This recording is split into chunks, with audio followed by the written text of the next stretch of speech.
Welcome to Metasploit Minute, the breakdown on breaking in. I'm Rob Fuller, but you can call me Mubix. This time we're going to be taking you through a specific payload type called the PHP hop. And Script Junkie, Matthew Weeks, has created this payload, and it's in trunk right now, so you can actually use it right now.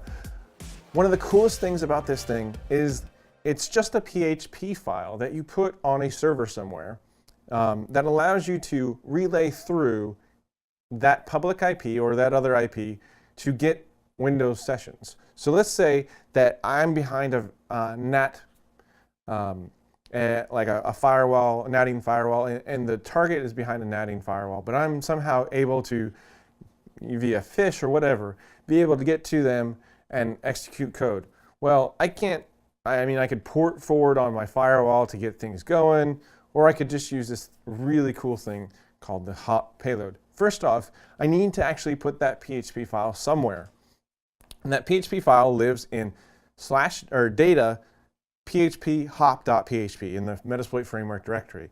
And you can find that on any updated version of Metasploit, wherever you put Metasploit, the Metasploit framework. So I'm going to cat that right now. You can see it's a relatively short PHP file, and you can, I think there are a few things you can edit, including the magic thing, the magic token that allows it to know that a session's coming in instead of something else. And you can edit a few things in here, and then all you do is put it onto a server. And I've already put this on the Hack5 demo server, which is up there on the cloud somewhere. And we are going to use it against a local host. Now, I'm doing this simply because I have two hosts and they're VMs and they're there, and it would be a little hard to kind of set up a couple natting things, but you get the point. Everything's going to be routing through this one public IP. So if I do a show options, I've actually set everything up already. You already know all of these options that are up on the top: the R host, the R port, the SMB password, the SMB user. The difference is the payload. I've selected a Windows Meterpreter reverse hop HTTP. There's a few other hop-based payloads, and I'll show you those after I'm done here.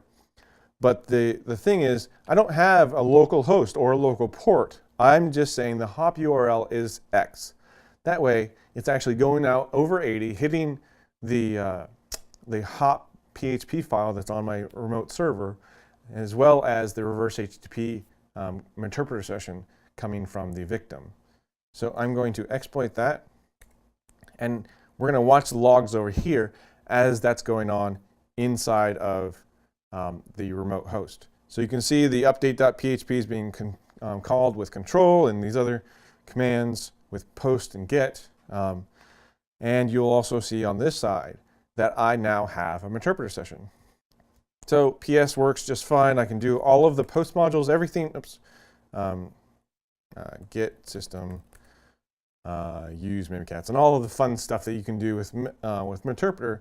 And it's all going through this intermediary or relay of the hop.php, and that's it. That's really all there is to it. So I'll show you real quick. I promised you that I'd show the other payloads. So search hop should give me just a bunch of stuff, but what you need to look at is the bottom ones. So we're the DLL inject, Meterpreter, shell, upload exec, and VNC inject. You got them all with the hop payload or the hop stager, or stage, or whichever one. I get that mixed up all the time, and I'm sure you do too. So that's all there is to it. And tell me what you think. If at msf@hack5.org. Stay tuned to metasploitminute.com for shows like these. And thanks again for supporting the show. Till next time, I'm Mubix, and I'll be hacking till the cows come home. This Metasploit Minute is brought to you by Hack5 and viewers like you. Support us directly at hakshop.com.